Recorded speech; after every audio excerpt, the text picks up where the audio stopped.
welcome. If you're new, my name is Tiffany, and I'm really excited about the video I'm making today.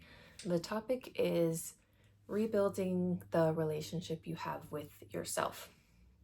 And excuse me if I cough a lot or sound different. I'm kind of losing my voice today, but I still really wanted to make this video because these are things that really helped me and I wanted to share them.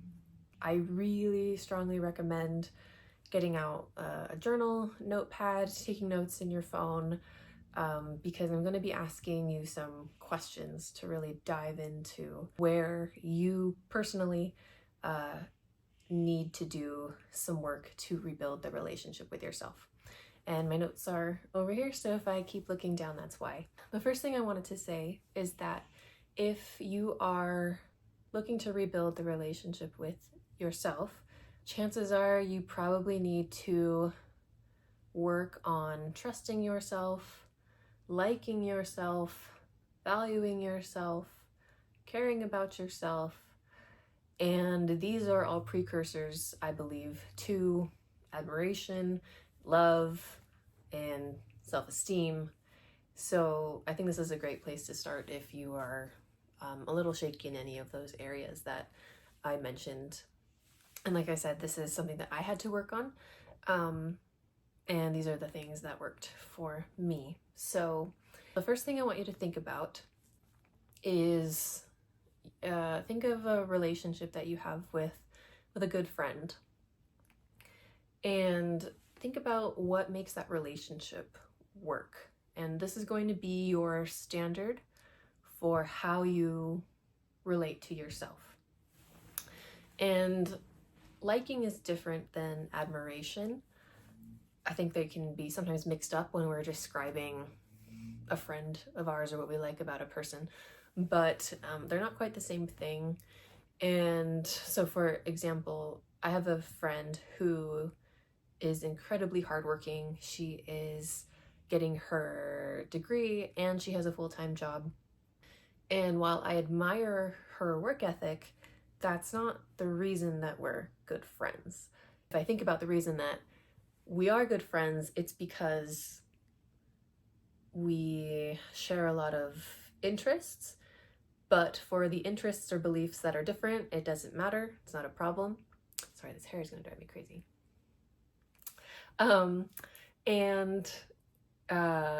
She shows up when she says she's going to. She cares about how I feel and what I like, what I want, and I do the same for her.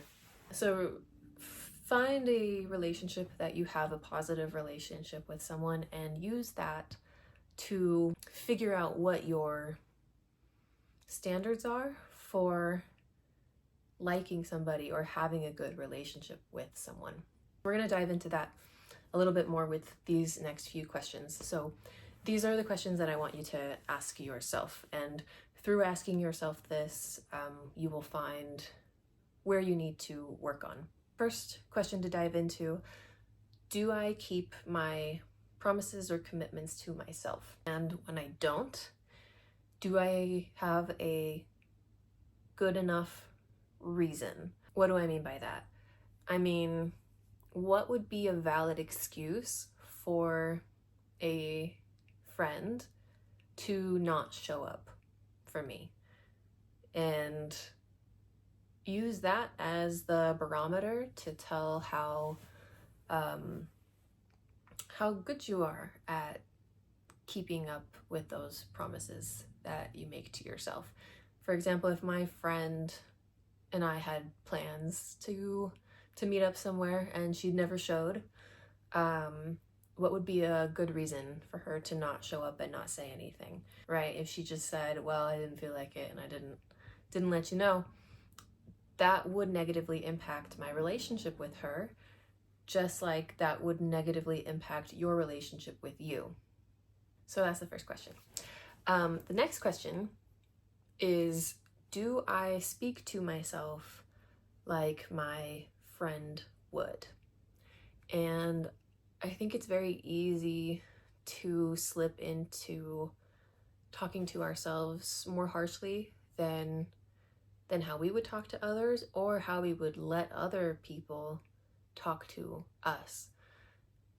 But I have yet to see tearing yourself down work to make you motivated to do something. And even if you do end up doing it, it builds resentment. And again, where the whole focus of this is to rebuild your relationship with yourself. So think about how you speak to yourself. Think about how you speak to your friend, and keep that in mind when you mess up or do something embarrassing or make a mistake. Ask yourself, how would X talk to me if I told her that this happened or that I did this mistake? And use that same way of communicating with yourself. It can be hard to catch this, and maybe you have to redo the conversation with yourself. First, you slip into the automatic, harsh, judgmental thing about the mistake you made, but then think about, no, how would a friend talk to me? And if you can get specific about that friend, that's even better. How would X talk to me? And then restate your response to that mistake that you made in that way. The way that we speak to ourselves makes a huge difference in the way that we carry ourselves and in our relationship with ourselves, because you are always with you. So the more positive and supportive that you can make your speech with yourself, the better. Next question that I want you to ask is, do I care about my preferences and do I show that?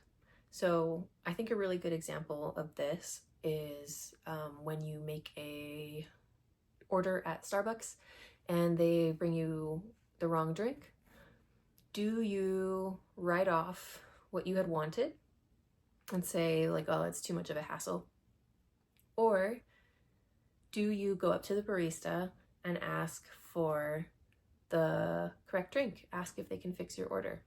And do this politely, obviously, but it's a good thing to honor your preferences and to get what you paid for. Just like you would want your friend to do that. If your friend ordered a Starbucks drink for you and it was the wrong drink, you would want her to think, oh, you know what, let me see if I can get that drink fixed to the right order, rather than, well, this is what she gets, and left, right? That would, again, that doesn't build the strong relationship, and it's the same with the self. Also, on this preferences line, if you don't know what your preferences are, and I'm coming from experience with this one, I felt pretty lost in trying to identify like, what do I like, what don't I like? And part of that was because I was very caught up in like people pleasing, and I felt like if I could stay vague enough that I would be flexible to match or be acceptable to whoever or whatever I needed to be. And I remember there was one point where I just realized, like, I don't know what I like. I haven't given myself that room to really understand that. So if that's you, then something that I really recommend is to practice asking your opinion on things, on subjects. So throughout the day, you know, if you're daydreaming, think about, do I like old movies? Yes, no, and whatever your answer, come up with a why for your answer that supports it. The why helps solidify it, and the more, I know this sounds silly, but the more practice that you have of thinking about, considering, and validating your opinions on things, the better relationship you're going to have with yourself. And again, going back to if this was my relationship with my friend, I would hope that she cared about what I wanted and was interested in my thoughts and my opinions and preferences. Next one is, do I stand up for myself? And I know that this can be scary, especially if you're on the more timid or flight versus fight side, or fawn, if that's more of your response to fear or conflict. And I'm also not saying like fight everyone, and also don't be dumb, right? Like, if you are, let's say you are walking down a dark alley and someone says something rude to you, maybe that's not the time to pick a fight. But if you're in line somewhere and someone cuts you off, say something. Say, hey, excuse me, I was in line here. Now, if they are ready to throw hands, you know, that's, you can decide to drop it and not make any more of a fuss. But I really do think that standing up for yourself, even just to that degree of voicing that you were here and that something doesn't seem right to you, goes a long way in building or repairing that relationship with yourself. Okay, and the last question that I want you to ask yourself is, do I show myself that my feelings matter? When you are upset, when you're sad, do you try to comfort yourself? Do you do something to try to make yourself feel better? Or do you just start saying mean things to you or telling yourself how you shouldn't be feeling that way? If you're uncomfortable, like physically uncomfortable, do you do something about that? Do you show that? And I think a really good example of this is on an airplane. And I bring this up because I used to be like this, that let's say I had a window seat and I really had to use the bathroom. I would stay uncomfortable and really needing to go because I didn't want to disturb the middle seat and the aisle seat to go use the restroom. So I would leave myself uncomfortable, and that actually hurts your relationship with yourself. So if you're uncomfortable, do you try to do something to change that for the better? And pay attention to the way that you feel and your reactions to yourself feeling that way. So ultimately, big picture for all of this is treat yourself like someone you care about and like someone you care about would treat you.